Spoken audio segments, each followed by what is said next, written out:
ఈ ఆర్టిఫిషియల్ ఉద్యమాలను ఇవాళ మన కళ్ళగట్టినట్టు చూపించాలనే ప్రయత్నం చేస్తారు.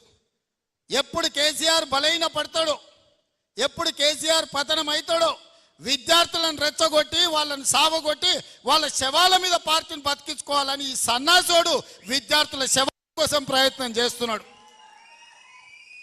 ఆనాడు 6 అడుగులు ఉన్నోడు 100 రూపాయలు పెట్టి లీటర్ పెట్రోల్ తెచ్చుకుండు, కానీ 10 పైసలు పెట్టి అగ్గిపెట్టే తెచ్చుకోలే.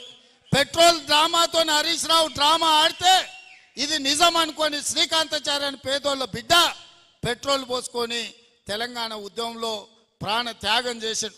అక్కడి నుంచి ఈశాన్ రెడ్డి, వేణుగోపాల్ రెడ్డి, కానిస్టేబుల్ కిష్టయ్య, యాదయ్య ఇట్లా వందలాది మంది పిల్లలు ప్రాణాలు తీసుకున్నారు. కానీ కేసీఆర్ కుటుంబంలో ఒక్కరన్నా చచ్చిపోయినానే ఎన్నడనా? మళ్ళీ ఇప్పుడు అదే మోతీలాల్ అని ఒక లంబాడి బిడ్డను ఇవాళ రెచ్చగొట్టి దీక్షకు కూసబెట్టారు. ఇంకొక బక్క జడ్సన్ అని ఒక దళితుడిని దీక్షకు కూసబెట్టారు. ఇవాళ ఇంకో కోచింగ్ సెంటర్ ఆయన దీక్షకు కూర్చున్నాడు. ఎందుకు మోతీలాల్ కూర్చోవాలి, ఎందుకు బక్క జడ్సన్ కూర్చోవాలి? నేను సూటిగా సవాల్ విసురుతున్న హరీష్ రావుకు, కేటీఆర్కు, సన్నాసులారా మీరు దీక్ష కూర్చోండి, మీరు సావనైన వాయిదా అయిన పడాలి. ధైర్యం ఉందా?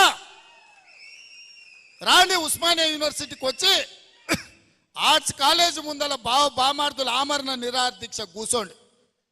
గ్రూప్ 1 పరీక్షలు, గ్రూప్ 2 పరీక్షలు, గ్రూప్ 3 పరీక్షలు, డిఎస్సి పరీక్షలు వాయిదానన్న పడ, లేకపోతే మీ ప్రాణాలన్న పోవాలి అనే నినాదంతో మీరు ఆర్ట్స్ కాలేజ్ ముందల దీక్ష చేయండి.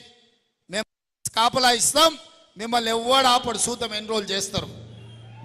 మీరిద్దరు నిజంగానే పరీక్షలు వాయిదా వేయాలంటే మీ వాదనలో బలం ఉంటే ఈ తెలంగాణ కోసం సావు నోట్ల తలకాయ పెట్టినని సన్నాసి కేసీఆర్ చెప్పేది నిజమే అయితే ఇక ఆయన కంటే వయసు మీద పడ్డది లేవలే.